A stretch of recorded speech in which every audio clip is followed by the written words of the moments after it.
പ്രിയപ്പെട്ട പ്രേക്ഷകരെ, നമുക്കിപ്പം ഇപ്പോൾ മലമ്പുഴയിൽ സ്വതന്ത്രനായി മത്സരിക്കാൻ സുരേഷ് തയ്യാറെടുക്കുന്നു എന്ന വാർത്ത വരുന്നുണ്ട്.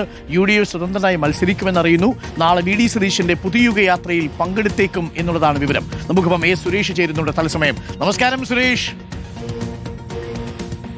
നമസ്കാരം ഡോക്ടർ. നമസ്കാരം. രാവിലെ നടക്കാനിറങ്ങിയതാണോ? അല്ലല്ല, ഞാൻ എലപ്പുള്ളി വരെ പോകേണ്ട ഒരു ആവശ്യമുണ്ടായിരുന്നു, പേഴ്സണൽ ആവശ്യമുണ്ടായിരുന്നു. ഇറങ്ങാൻ നിൽക്കായിരുന്നു, അപ്പോഴാണ് കോൾ വന്നത്. ഓക്കെ, അപ്പൊ സുരേഷ് തീരുമാനമായെന്ന് തോന്നുന്നു. ഇന്നിപ്പോ പുതുയുഗ യാത്രയിൽ പങ്കെടുക്കുമെന്ന് തോന്നുന്നു അല്ലേ?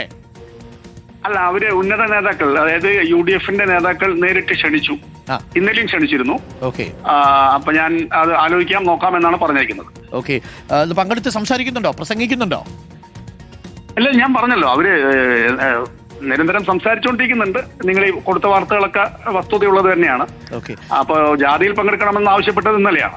ഓക്കെ, അപ്പൊ എന്തായാലും യാത്രയിൽ പങ്കെടുക്കുന്നു. ഇനി ഒരുമിച്ചാണ് യാത്ര അല്ലേ? അല്ല, ഞാൻ പറഞ്ഞല്ലോ, എന്നെ സംബന്ധിച്ച് എന്റെ നിലപാട് ഡോക്ടർ അരുൺ അറിയാം. എനിക്കറിയാം. ഒരു ഇടതുപക്ഷ മനസ്സുള്ള ആളാണ്, അത്തരത്തിലുള്ള നിലപാടുള്ള ആളാണ്, അത്തരത്തിൽ ഒരു സ്വതന്ത്രമായി ചിന്തിക്കുന്ന ഒരാളാണ് ഞാൻ. ആ നിലപാട് എന്റെ പോലെ നിലപാടുള്ള ഒരുപാട് ആളുകൾ കേരളത്തിൽ ഉണ്ടെന്ന് ഡോക്ടർ അരുൺ അറിയാം. എനിക്കറിയാം. പാർട്ടിയിൽ തിരികെ വരാൻ പരമാവധി ശ്രമിച്ചു, പക്ഷേ പല കാരണങ്ങൾ കൊണ്ടും അത് സാധിച്ചില്ല. ഇപ്പോഴും പുറത്തു നിർത്തിയേക്കുന്നത് എന്തെന്നറിയില്ല. ആ സാഹചര്യത്തിലാണ് ഇങ്ങനെയൊരു ചർച്ച നടക്കുന്നതും ആ ചർച്ചയിൽ ആ തീരുമാനമെടുക്കുന്നതും അല്ലേ?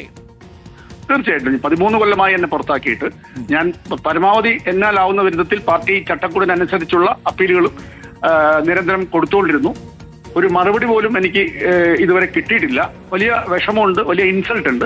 കഴിഞ്ഞ ഒരു 3 ആഴ്ച മുമ്പ് ഇവിടുത്തെ എന്റെ പ്രദേശത്തെ ബ്രാഞ്ച് കമ്മിറ്റി കൂടുകയും എന്നെ ഗ്രൂപ്പിലെടുക്കാൻ ആലോചിക്കുകയും ചെയ്തപ്പോൾ തന്നെ ഉപരി കമ്മിറ്റിയിൽ നിന്നും പങ്കെടുത്ത സഖാവ് പറഞ്ഞത് സ്റ്റേറ്റ് കമ്മിറ്റി തീരുമാനിക്കണമെന്നുള്ളതാണ്. എനിക്ക് അറിയാത്തൊരു കാര്യം, ഗ്രൂപ്പിലേക്ക് എടുക്കാൻ പാർട്ടി സംഘടന ഇതനുസരിച്ച് ഗ്രൂപ്പ് എന്ന് പറയുന്നത് സാധാരണ നമ്മൾ പ്രവർത്തിക്കാൻ ഒരു ഇടം. ആ ഗ്രൂപ്പിലെടുത്ത് ഒരു കൊല്ലം കഴിഞ്ഞാൽ CM ആവും, കാൻഡിഡേറ്റ് മെമ്പർ ആവും. കാൻഡിഡേറ്റ് മെമ്പർ ആയതിനു ശേഷമാണ് PM ആവുക, പാർട്ടി മെമ്പർ എന്ന് പറയുന്നത്. അങ്ങനെയുള്ള ഘട്ടങ്ങളൊക്കെ കഴിഞ്ഞതിന് ശേഷമാണ് ഒരാൾ പാർട്ടി അംഗമാവുക. സ്വാഭാവികമായി ഗ്രൂപ്പിലെടുക്കാൻ സംസ്ഥാന കമ്മിറ്റിയിൽ ആലോചിക്കണമെന്ന് പറഞ്ഞപ്പോൾ അതിനപ്പുറത്തേക്ക് ഒരു ഇൻസൾട്ട് എനിക്ക് വേറെ ഉണ്ടായിരുന്നില്ല. അത് നടന്നത് ഒരു മാസത്തിനിടയ്ക്കാണ്. പാർട്ടി സ്കൂട്ടി നടക്കുന്ന സമയമാണ് ഇപ്പോൾ ഈ കാലത്ത്. അത് എന്റെ പ്രദേശ സഹാക്കൾ വലിയ വിഷമമുണ്ടാക്കി. അവരെന്നോട് പറഞ്ഞു, സുരേഷ് ഏട്ടൻ പാർട്ടിയിൽ തിരിച്ചു വരേണ്ട ആളാണ്, പക്ഷെ എങ്ങനെയാണ് സംഭവിച്ചതെന്ന് പറഞ്ഞു.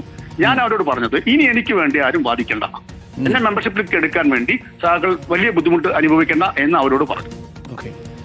സുരേഷ് എടുക്കുന്ന ഈ തീരുമാനത്തിന് നമ്മൾ ഈ സാധാരണ ഇടതുപക്ഷ മനസ്സുള്ളവർക്ക് മരണാനന്തര ജീവിതത്തിലോ ആത്മാക്കളിലോ ഒന്നും വിശ്വാസമില്ല. എങ്കിൽ പോലും ഇത് VSന്റെ ഒരു അനുഗ്രഹം ഉണ്ടെന്ന് കരുതുന്നുണ്ടോ?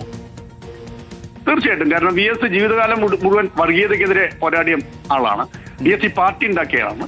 ഈ പാർട്ടി തകരരുത് എന്ന് ഏറ്റവും കൂടുതൽ ആഗ്രഹിച്ചത് VS ആണ്. സ്വാഭാവികമായിട്ടും VS എടുക്കുന്ന തിരുത്തൽ നടപടികൾ പാർട്ടിയെ ഒരുപാട് ശക്തിപ്പെടുത്തിയിട്ടുണ്ട് കേരളത്തിൽ. അത് ഡോക്ടർ അരുണ് നന്നായിട്ട് അറിയാം. VSന്റെ ഓരോ ഇടപെടലുകളും മാഫിയകൾക്കെതിരായിട്ടുള്ള പോരാട്ടമായാലും വർഗീയതയ്ക്കെതിരായിട്ടുള്ള പോരാട്ടമായാലും അഴിമതിക്കെതിരായിട്ടുള്ള പോരാട്ടമായാലും VS എടുക്കുന്ന നിലപാടുകൊണ്ടാണ് ഈ പാർട്ടി ഇത്രയും ശക്തിപ്പെട്ടെന്ന് വിശ്വസിക്കുന്ന ഒരാളാണ് ഞാൻ.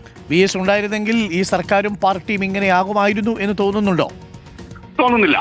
കുറെ തിരുത്തലുകൾ വരണം എന്ന് പാർട്ടി സഖാക്കൾ തന്നെ ആഗ്രഹിക്കുന്നുണ്ട്. അത് ഏറ്റവും കൂടുതൽ ആഗ്രഹിക്കുന്നത് VS ആയിരിക്കും. VS ഒരു തിരുത്തൽ ശക്തിയായിട്ട് തന്നെ പാർട്ടിയിൽ ഉണ്ടായിരുന്നു. അതുകൊണ്ട് തന്നെയാണ് പാർട്ടി ഇത്രയും വലിയ പാർട്ടിയായിട്ട് കേരളത്തിൽ ഭരണം നേടിയതുമൊക്കെ. ഈ സർക്കാരിന്റെ ഭരണ തുടർച്ച ഉണ്ടാവരുത് എന്നതാണല്ലോ പുതുയുഗ യാത്രയുടെ ഒരു ലക്ഷ്യം. അത് തന്നെയാണ് താങ്കളും ആഗ്രഹിക്കുന്നത് രാഷ്ട്രീയ ലക്ഷ്യമായി ഈ യാത്രയിൽ ചേരുമ്പോൾ അല്ലേ?